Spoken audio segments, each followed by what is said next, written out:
When you're so dependent on cellular contact, it can get a little... Oh, does it? Yeah, it can get a little... Okay, so I'll leave it. Squirmy. Oh, don't play with it. All good? All right, Eric, we're going to have a little talk here. Hit me. You had plenty of birdies. Mm-hmm. You also had some bees. Yes. Let's talk about the bees first. So, yeah. Ever been in a situation like that, and just what happened One time. I can't recall where exactly, but it was on a golf course in South Africa. And similar thing, like I'm over the ball, and you hear like zzz, which is the sound that bees make. Mm-hmm. And I look up, and they're there, and the same thing happened. I was over the ball with the forehand, looked up, and I just saw them here. And I just told my kid, I was like, bees, bees, bees. And he looks at me like I'm crazy. So I drop down. Then he sees them, he's dropped down.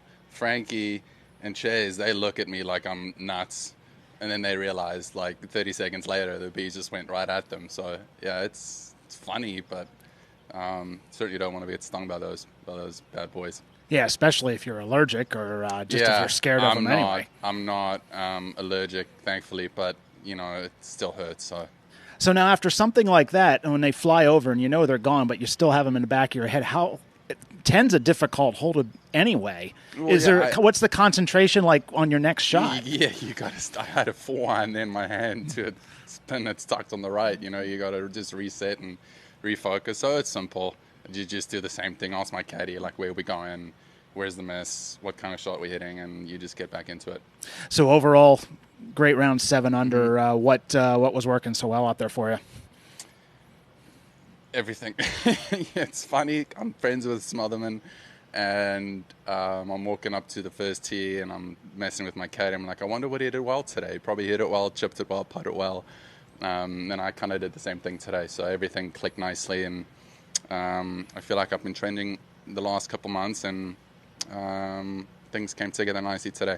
Is there something about this golf course that just fits your eye and the game clicks in a certain way?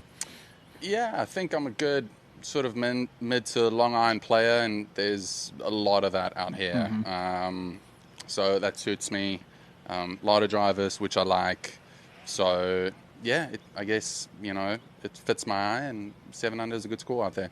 Now, you mentioned, again, the wildlife with the bees in South Africa. Now, playing rounds in Africa, I would imagine you've maybe had a few other wildlife encounters there? Yeah. Depends where you go. Like, we play the Dunhill at Leopard Creek every year, which is right next to the Kruger National Park. Mm-hmm. The 13th hole is a par 5.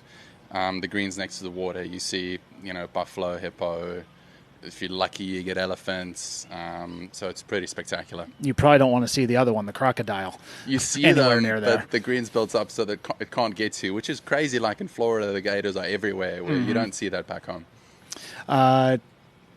Anything you want to improve on for tomorrow, or was today pretty perfect?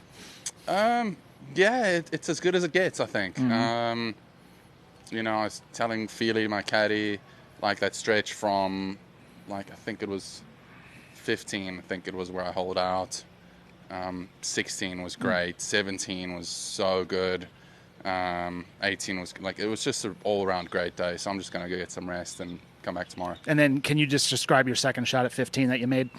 So, funny enough, we took the gap wedge out, which a full gap wedge is like 130 for me. Mm-hmm. And we took it out because there's so many long irons.